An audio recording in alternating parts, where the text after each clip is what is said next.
부활절 40일 프로젝트 34번째 시간입니다. 오늘은 여러분들과 함께 우리 부활하신 예수님께서 우리에게 주신 그 사명에 대해서 함께 나눠보도록 하겠습니다. 부활하신 예수님께서 제자들에게 나타나셔서 너에게 평강이 있을지어다 하시고 그 뒤에 이렇게 얘기하셨습니다. 요한복음 20장 21절에요. 예수께서 또 이르시되 너에게 평강이 있을지어다. 아버지께서 나를 보내신 것 같이 나도 너희를 보내노라. 하나님 아버지께서 아들이신 예수님을 이 세상에 보내신 것처럼 예수님도 우리를 이 땅에 그렇게 보내신다는 겁니다. 하나님께서 예수님을 이 땅에 왜 보내셨죠? 네, 영혼들을 구원하기 위해서. 마찬가지입니다. 이제는 예수님을 주인으로 믿은 우리는 하늘에 속한 자가 됐죠. 그 하늘에서 이 땅에 파송받은 자가 된 겁니다. 동일하게요. 영적인 엄청난 지각 변동이 일어나는 거예요. 부활하신 예수님을 믿는 순간 우리는 하늘에 속한 자가 된 겁니다. 실제로 하늘 백성이 된 겁니다. 그 하늘에서 이 땅에 사명자로 보내진 겁니다. 예수님처럼요. 그러면 우리가 이 땅에서 어떻게 살아야 될지가 선명한 거죠. 예수님께서는 이 땅에서 복음을 이루셨고 이 복음을 전할 사명을 우리들에게 남겨두고 가셨습니다. 그래서 예수님께서는 부활하셔서 승천하시기 전에 제자들에게 당부하시는 지상명령을 내리십니다. 마가복음 16장 15절에도요. 너희는 온 천하에 다니며 만민에게 복음을 전파하라. 온 천하에 다니며 만민에게 복음을 전하라고 하십니다. 모든 민족, 모든 나라, 모든 사람들에게 복음을 전하라고 하십니다. 왜? 주님께서는 그 모든 사람들이 구원받기를 원하시기 때문이죠. 그리고 모든 사람들에게 믿을 만한 증거, 부활을 주셨기 때문입니다.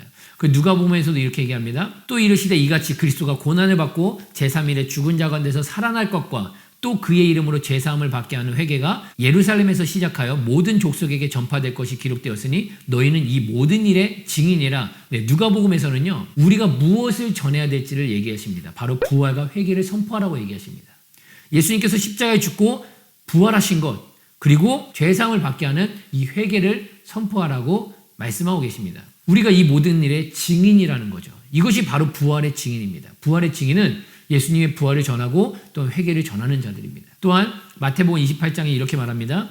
예수께서 나와 말씀하여 이르시되 하늘과 땅의 모든 권세를 내게 주셨으니 그러므로 너희는 가서 모든 민족을 제자로 삼아 아버지와 아들과 성령의 이름으로 침례를 베풀고 내가 너에게 분부한 모든 것을 가르쳐 지키게 하라. 볼지어다 내가 세상 끝날까지 너희와 항상 함께 있으리라 하시니라. 아멘. 예수님께서 여기서는요. 사명을 우리에게 주시면서 동시에 단순히 너 가서 복음 전해라. 여기서 끝나는 것이 아니라 내가 너와 함께 하겠다. 이렇게 약속하십니다.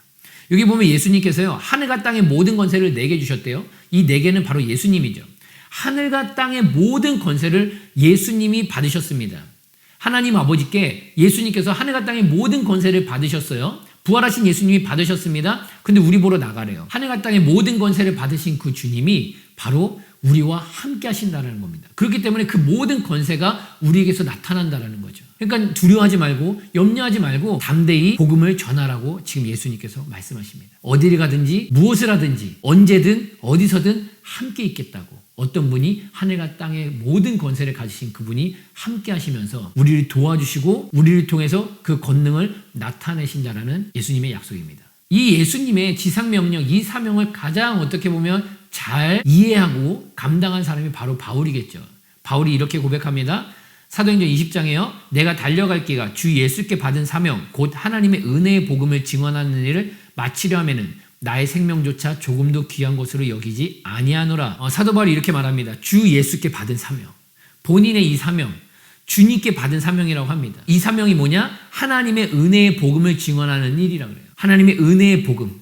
바로 이 복음, 부활의 복음을 전하는 것. 이것이 너무나도 큰 은혜의 복음인 거죠. 우리도 복음을 전하는 이 사명을 누구에게 받았냐면 주 예수께 받은 사명인 줄 믿습니다. 우리 각자에게 예수님이 주신 사명이에요. 그걸 사도 바울은 정확하게 이해를 했고 이 복음을 전하는 거에 있어서 바울은요. 자기 생명을 조금도 귀한 것으로 여기지 않았다고 얘기합니다. 우리에게 생명이 가장 크잖아요. 생명이 가장 중요하잖아요.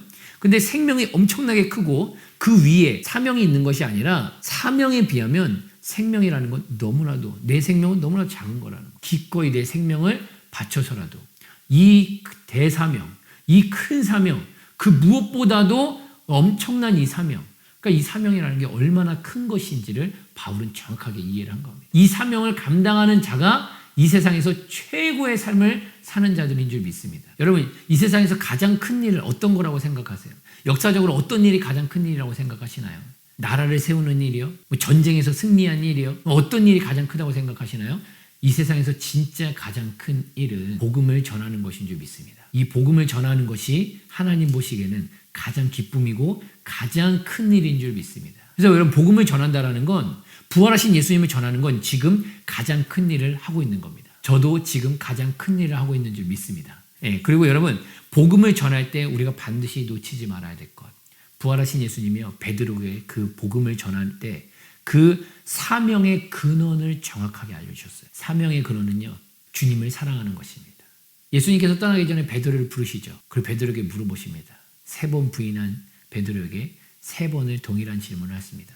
너 나 사랑하니? 너 여기 이 사람들보다 나를 더 사랑하니? 너 정말 나를 사랑하니? 이 사랑의 질문 앞에 베드로는 동일하게 네, 주님, 내가 주님을 사랑합니다 라고 얘기합니다. 이 사랑의 대답에 동일하게 말씀하십니다. 내 양을 먹여라. 내 양을 치라. 우리가 사명을 감당하는 것, 복음을 전하고 제자를 양육하는 것, 그 근원은 바로 주님을 사랑하는 것인 줄 믿습니다. 주님과 뜨거운 사랑의 관계 속에 있을 때 우리는 복음을 전할 수 있는 줄 믿습니다.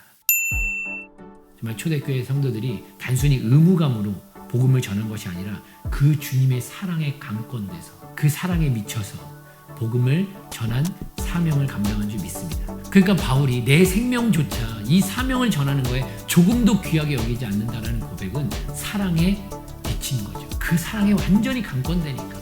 우리가 누군가를 사랑하면 사랑하는 사람을 위해서 내 생명을 조금도 귀한 것을 여기지 않는 것처럼 동일하게 그 사랑에 감건돼서 그분이 원하시는, 그분이 가장 기뻐하시는 이 사명을 감당하는 것인 줄 믿습니다. 오늘도 부활하신 주님께서 주신 이 사명, 주 예수께 받은 이 사명, 부활의 복음을 전하는 부활의 증인의 삶을 사는 오늘 하루 되길 바라겠습니다.